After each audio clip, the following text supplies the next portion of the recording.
Sacrifice the rook for the knight on the f6 square. In this position, we are the white pieces, and based on the title, you should already know the best move, which is rook takes on f6. You're sacrificing your rook that is 5 points for a knight that is 3 points. What is the compensation for that, especially after the move g takes on f6? Well, you have the best follow-up, knight to e4, attacking the queen and the f6 pawn. If the queen moves to b4, then you can just capture the pawn, and there's just a weak king right here with a whole open g file. If the queen moves to e7, protecting the f6 pawn, then you have the powerful moves, knight to c6, attacking the queen.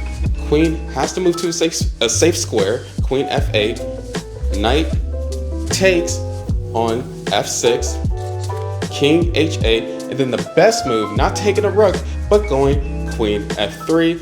And this is a powerful position for the white pieces, and this is what you could get if you sacrifice correctly on the f6 square.